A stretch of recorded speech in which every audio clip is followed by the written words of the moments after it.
అవుతుంది బట్టలు వాష్ చేసుకోక. ఆ బట్టలు నేను రిటర్న్ తీసుకెళ్తున్నా, మళ్ళీ బట్టలు కొత్త ఇంటి దగ్గర వాష్ చేసుకొని తీసుకొస్తున్నా సార్. నేను హైదరాబాద్ నుండి వచ్చాను సార్. ఇప్పుడు బట్టలు తీసుకెళ్తాను, మళ్ళీ నెక్స్ట్ వీక్ బట్టలు తీసుకొని వస్తాను సార్.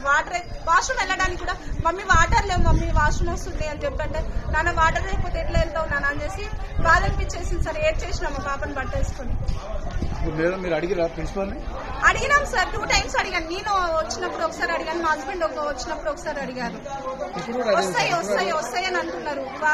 అడిగితే ఆర్సీఓ సార్ కి కంప్లైంట్ ఇచ్చాము, మా చేతులు ఏం లేదు, ఆర్సీఓ సార్ కంప్లైంట్ ఇచ్చామని చెప్తే ఆర్సీఓ సార్ కూడా 1 week వచ్చినాయంట, ఒక రోజు పురుగులు వచ్చినాయంట, ఒక రోజు ఏమో ఐరన్ పీసులు చిన్న చిన్న ఐరన్ ముక్కలు వచ్చినాయంట సార్. ఒక రోజు రాళ్ళు వచ్చినాయంట ఒక రోజు. ఇట్లా డైలీ సార్ ఇది చూడండి సార్, అసలు బాయిల్ అయిందా సార్? ఎంత గింజలు ఉంది. రైస్ ఎలా తింటారు సార్ పిల్లలు?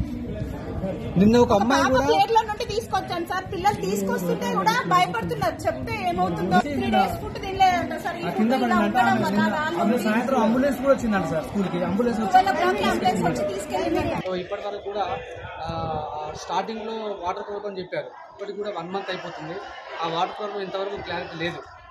అదే పిల్లలు అసలు బట్టలు పిండుకోవడానికి కూడా అసలు వాటర్ లేవు, ప్లస్ వాష్రూమ్ వెళ్ళడానికి కూడా, వాష్రూమ్ పోవడానికి, అందులో నీళ్లు పోవడానికి కూడా చాలా సఫర్ అవుతున్నారు. ఆ దద్దులు వస్తున్నాయి అనమాట.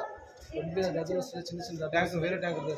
ప్లస్ ఇంకొకటి ఈ వాటర్ను కూడా స్టాఫ్ వాళ్ళని పంపిస్తున్నారు బయటికి. నేను ఫొటోస్ కూడా చూపిస్తాను సార్. మార్నింగ్ పంపించింది, మార్నింగ్ వెళ్తున్నారు స్టాఫే వెళ్ళి వాటర్ ట్యాంక్ తీసుకొచ్చి. మరి ఎన్ని రోజులని వాటర్ ట్యాంక్ పిల్లలకి వాటర్ ట్యాంక్ ద్వారా మరి పిల్లలకు ఫెసిలిటీ కలిగిస్తారు?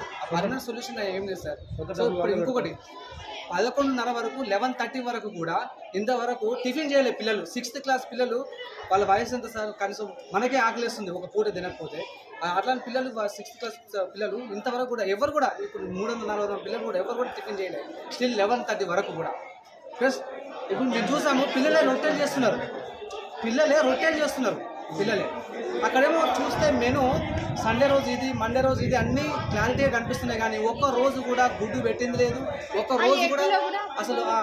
రోజు కూడా ప్రాపర్లీగా ఈ మెనూ అనేది ఫాలో కావట్లేదు. వాటర్ రాకుండా ఎలర్జీస్, మొత్తం ఎలర్జీస్. నైట్ మొత్తం గోక్కొని నిద్ర రావట్లేదు, దోమలు కుడుతున్నాయి, ఫ్యాన్స్ ఆగిపోతున్నాయి. పండుకోవాల్సింది ఇక్కడ ఇంటర్ వాళ్ళ రూమ్, క్లాసెస్ రూమ్ లో పండుకుంటున్నాం. క్లాస్ రూమ్స్ లో పండుకుంటున్నాం. దోమలు ఇవన్నీ కుడుతున్నాయి. కొన్ని క్లాసెస్ అయితే పగిలిపోయినాయి. దాంట్లో నుంచి ఈగలు, దోమలన్నీ వస్తున్నాయి. కరెంట్ కూడా మధ్య నైట్ లో పోతుంది. నగరం, గార్ల మండలం.